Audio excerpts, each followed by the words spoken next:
오늘의 밥 시간입니다. 10월 24일 월요일 오늘의 밥은 사무엘하 21장 1절로 14절 말씀입니다.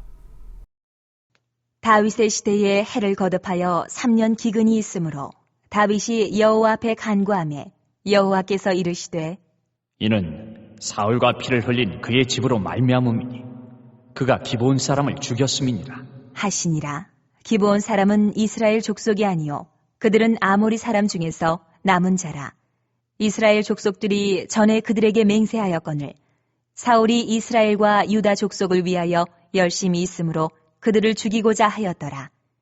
이에 왕이 기브온 사람을 불러 그들에게 물으니라. 다윗이 그들에게 묻되 내가 너희를 위하여 어떻게 하랴? 내가 어떻게 속죄하여야 너희가 여호와의 기업을 위하여 복을 빌겠느냐? 하니 기브온 사람이 그에게 대답하되 사울과 그의 집과 우리 사이의 문제는 은금에 있지 아니하오며 이스라엘 가운데서 사람을 죽이는 문제도 우리에게 있지 아니하니이다. 하니라. 왕이 이르되 너희가 말하는 대로 시행하리라. 그들이 왕께 아뢰되 우리를 학살하였고 또 우리를 멸하여 이스라엘 영토 내에 머물지 못하게 하려고 모해한 사람의 자손 7사람을 우리에게 내주소서. 여호와께서 택하신 사울의 고을 기브아에서 우리가 그들을 여호와 앞에서 목매어 달겠나이다. 하니 왕이 이르되 내가 내주리라. 하니라. 그러나 다윗과 사울의 아들 요나단 사이에 서로 여호와를 두고 맹세한 것이 있으므로 왕이 사울의 손자 요나단의 아들 무비보셋은 아끼고 왕이 이에 아야의 딸 리스바에게서 난 자 곧 사울의 두 아들 알모니와 무비보셋과 사울의 딸 메랍에게서 난 자 곧 무홀라 사람 바르실레의 아들 아드리엘의 5 아들을 붙잡아 그들을 기브온 사람의 손에 넘기니 기브온 사람이 그들을 산 위에서 여호와 앞에 목매어 달매 그들 7사람이 동시에 죽으니 죽은 때는 곡식 빼는 첫날 곧 보리를 베기 시작하는 때더라.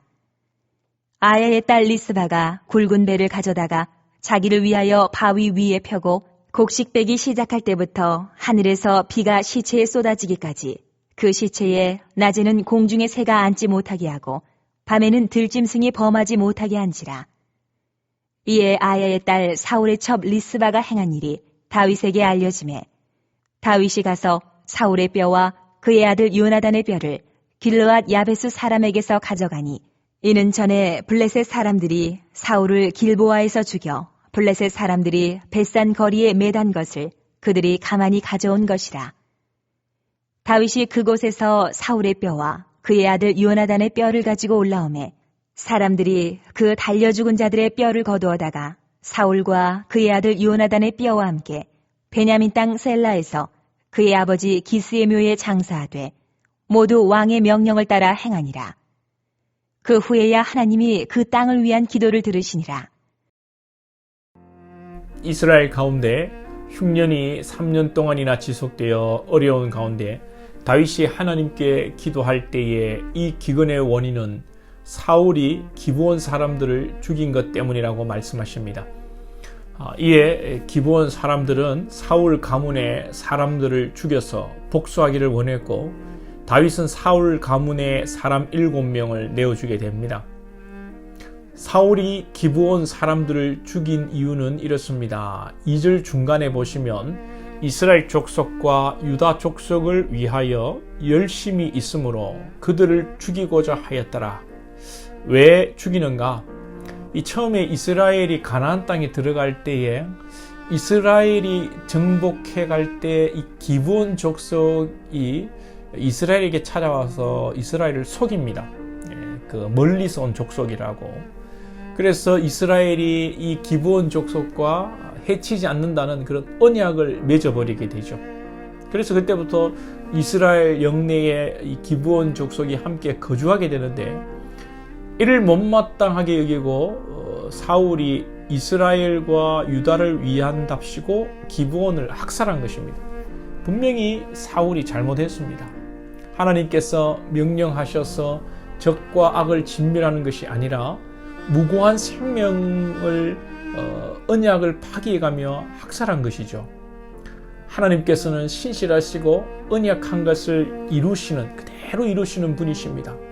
비록 이방 족속과의 언약이지만 이 언약도 신실하게 지키는 것이 하나님의 백성으로 옳은 일인 것입니다. 사울은 민족을 위한다는 명분으로 기브온을 학살한 것이죠.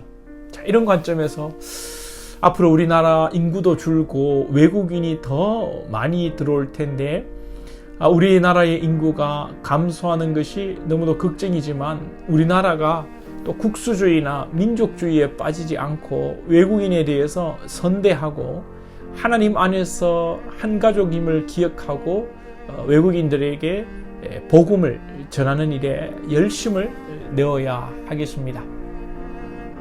그리고 이 사울의 열심이 자기 민족을 위한 잘못된 민족주의의 모습을 보여주는 것이죠. 자기 민족을 위해 화친을 맺은 민족을 이제 와서 학살한다는 것은 민족을 위한다는 열심은 좋으나 그 과정이, 그 열심의 방향이 잘못된 것입니다. 우리도 가정적으로는 자녀들을 위한답시고 많은 열심을 쏟으나 잘못된 열심이 되는 경우가 많고, 교회에서도 열심은 좋은데 오히려 지체들에게 상처를 주는 경우를 보게 됩니다. 문제는 그런 사람들이 자신의 은행 심사를 잘 모른다는 것입니다. 내가 왜? 아빠가 엄마가 니한테 안 해준 게 뭔데? 이런 식이죠. 김 집사 왜 그래? 나 김 집사님을 위해서 한 건데? 이런 식입니다. 자기중심적이고 이기적인 발상에서 시작되는 것이 아닌가 생각해 보게 됩니다. 그리고 오늘 무거운 이슈가 있죠.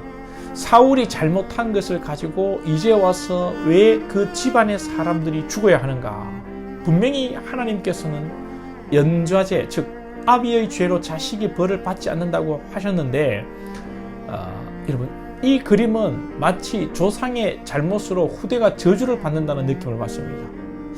사실 이 내용을 설명하기가 어렵고 먼저는 제가 조금 이해하기가 어려운 부분이 있습니다. 제가 더 연구가 필요한데요. 그럼에도 오늘 이 상황은 연좌제의 그림은 아닙니다. 하나님께서는 사울의 학살로 3년 기근이라는 징계를 하셨습니다. 하나님의 나라는 사울의 그런 열심, 즉 혈과 육으로 하나님의 나라가 이루어지는 것이 아니다는 것을 말씀하시는 것이죠. 기브온이 사울의 만행에 대한 문제는 은과 금의 문제가 아니라고 했습니다. 즉 이것은 자신들의 감정의 문제이고 복수의 문제라는 것입니다. 영적으로나 신앙적으로 사울이 범죄함으로 자식들이 저주와 벌을 받는 개념은 아닌 것입니다. 그럼에도 불구하고 다윗이 왜 그 7사람을 내어주었을까? 또 7명을 내어주고 7명이 죽을 때 또 하늘에서 비가 오고, 다윗이 장례를 마칠 때 하나님께서 비로소 땅을 위한 기도를 들으신다는 표현은 참 이 해석하기가 쉽지가 않습니다. 아무튼 이것은 해석하기가 쉽지 않지만 명확한 하나님의 말씀과 해석은 신명기 26장 16절입니다. 아버지는 그 자식들로 말미암아 죽임을 당하지 않을 것이요 자식들은 그 아버지로 말미암아 죽임을 당하지 않을 것이니 각 사람은 자기 죄로 말미암아 죽임을 당할 것이니라. 혹 이 7명이 죽어야 되기 때문에 죽어야 할 자를 다윗이 골라서 죽게 한 것은 아닌지 모르겠습니다. 또 7명이라는 숫자는 완전 숫자로 완전히 죄의 문제와 사울과 기브온과의 관계를 정리한다는 그런 의미가 되겠습니다. 우리의 열심이 바른 방향으로 나아가서 하나님의 뜻을 이루고, 우리가 범죄함으로 나의 주변과 나의 자녀들에게 악한 영향력을 미치지 않도록 오늘도 우리는 죄와 싸우는 선한 싸움을 해 나가야 하겠습니다. 기도드리겠습니다. 하나님 아버지, 우리 가운데 열심은 있으나 그 방향이 잘못되어 때론 주변에 많은 상처와 아픔을 주고 있는 것은 아닌지 우리의 열심을 한번 돌아보게 하여 주시고, 이 열심조차도 없는 우리의 영적 게으름과 부족함을 주님 깨닫게 하시고 열심으로 주변을 돌아보며 섬기는 믿음의 사람들이 되게 하여 주시고, 또한 우리의 범죄와 죄와 허물로 말미암아 주변의 사람들이 아파하고 악한 영향력을 받지 않도록 오늘도 피 흘리게까지 죄와 철저히 싸우는 믿음의 군병들이 다 되게 하여 주옵소서. 예수님의 이름으로 기도하옵나이다. 아멘.